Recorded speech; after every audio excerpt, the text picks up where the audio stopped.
भगवान विष्णु जी और माता लक्ष्मी जी। एक बार भगवान विष्णु जी शेषनाग पर बैठे बैठे कर बोर हो गए थे और उन्होंने धरती पर घूमने का विचार मन में आया।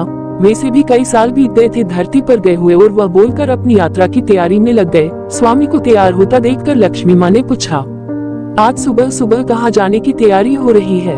विष्णु जी ने कहा, हे लक्ष्मी, मैं धरती लोक पर घूमने जा रहा हूँ। तो कुछ सोचकर लक्ष्मी माँ ने कहा, हे देव, क्या मैं भी आपके साथ चल सकती हूँ? भगवान विष्णु ने 2 पल सोचा और फिर कहा, पर एक शर्त है। तुम मेरे साथ चल सकती हो, पर धरती पर पहुंचकर उत्तर दिशा की ओर बिल्कुल मत देखना। इसके साथ ही माता लक्ष्मी ने हाँ कह के अपनी बात मनवा ली और सुबह सुबह माँ लक्ष्मी और भगवान विष्णु धरती पर पहुंच गए। अभी सूर्य देवता निकल रहे थे। रात को बरसात होकर हटी थी। चारों ओर हरियाली ही हरियाली थी। उस समय चारों ओर बहुत शांति थी और धरती बहुत ही सुंदर दिख रही थी। और माँ लक्ष्मी मंत्रमुग्ध होकर धरती को देख रही थी और भूल गई कि पति को क्या वचन देकर आई है। और चारों ओर देखती हुई कब उत्तर दिशा की ओर देखने लगी पता ही नहीं चला। उत्तर दिशा में माँ लक्ष्मी को एक बहुत ही सुंदर बगीचा नजर आया और उस तरफ से उनको भीनी भीनी खुशबू आ रही थी और वहाँ बहुत ही सुंदर सुंदर फूल खिले थे। यह एक फूलों का खेत था और माँ लक्ष्मी बिना सोचे समझे उस खेत में चली गई और एक सुंदर सा फूल तोड़ लाए। लेकिन ये क्या, जब माँ लक्ष्मी भगवान विष्णु के पास वापस आई तो भगवान विष्णु की आंखों में आंसू थे और भगवान विष्णु ने माँ लक्ष्मी को कहा कि कभी भी किसी से बिना पूछे उसका कुछ भी नहीं लेना चाहिए और साथ ही अपना वचन भी याद दिलाया। माँ लक्ष्मी को अपनी भूल का पता चला तो उन्होंने भगवान विष्णु से इस भूल की माफी मांगी।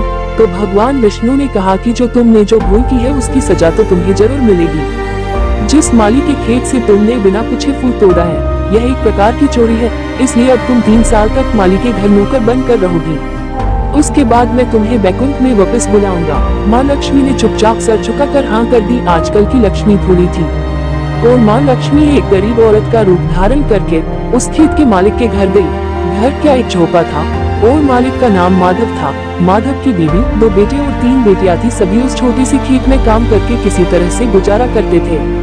माँ लक्ष्मी जब एक साधारण और गरीब औरत बनकर जब माधव के झोपड़े पर गई तो माधव ने पूछा, बहन तुम कौन हो और इस समय तुम्हें क्या चाहिए? तब माँ लक्ष्मी जी ने कहा, मैं एक गरीब औरत हूँ, मेरी देखभाल करने वाला कोई नहीं है, मैंने कई दिनों से खाना भी नहीं खाया, मुझे कोई भी काम दे, साथ में मैं तुम्हारे घर का काम भी कर दिया करूँगी, बस मुझे अपने घर में एक कोने में आसरा दे दो। माधव बहुत ही अच्छे दिल का इंसान था, उसे दया आ गई, लेकिन उसने कहा, बहन मैं तो बहुत ही गरीब हूँ, मेरी कमाई से मेरे घर का खर्च बहुत मुश्किल से चलता है, लेकिन अगर मेरी 3 की जगह 4 बेटियां होती तो भी तुम्हें गुजारा करता। अगर तुम मेरी बेटी बनकर जैसा रूखा सूखा हम खाते हैं उसमें खुश रह सकती हो तो बेटी अंदर आ जाओ। माधव ने माँ लक्ष्मी जी को अपने झोपड़े में शरण दे दी और माँ लक्ष्मी 3 साल उस माधव के घर पर नौकरानी बनकर रही। जिस दिन माँ लक्ष्मी माधव के घर आई थी उससे दूसरे दिन ही माधव को इतनी आमदनी हुई कि उसी शाम को वह एक गाय खरीद के ले आया। फिर धीरे धीरे माधव ने काफी जमीन खरीद ली और सबके लिए अच्छे अच्छे कपड़े भी बनवा लिए और फिर एक बड़ा पक्का घर भी बनवा लिया। बेटियों और बीबी के लिए गहने भी बनवा लिए और अब अपना मकान भी बहुत बड़ा बनवा लिया था। माधव हमेशा सोचता था कि मुझे ये सब इस महिला के आने के बाद मिला है, इस बेटी के रूप में मेरी किस्मत आ गई है मेरी। और अब 2 से 4 साल बीत गए थे, लेकिन माँ लक्ष्मी अब भी घर में और खेत में काम करती थी। एक दिन माधव जब अपने खेतों से काम खत्म करके घर आया तो उसने अपने घर के सामने दीवार पर एक देवी स्वरूप गहनों से लदी एक औरत को देखा और ध्यान से देखकर पहचान, अरे ये तो मेरी मुँह बोली चौथी बेटी यानी वही औरत है और ये तो माँ लक्ष्मी जी है। अब तक माधव का पूरा परिवार बाहर आ गया था और सब हैरान होकर माँ लक्ष्मी जी को देख रहे थे। माधव बोला, है माँ हमें माफ कर, हमने तेरे से अनजाने में घर और खेतों में काम करवाया है माँ, ये कैसा अपराध हो गया है माँ, हम सबको माफ कर दो।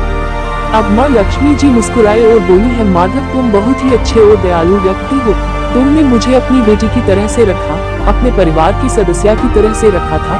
इसके बदले में तुम्हें वरदान देती हूँ कि तुम्हारे पास कभी भी खुशियों की और धन की कमी नहीं रहेगी, तुम्हें सारे सुख मिलेंगे जिसकी तुम हकदार हो। और फिर माँ अपने स्वामी के द्वारा भेजे रथ में बैठकर बैकुंठ चली गई।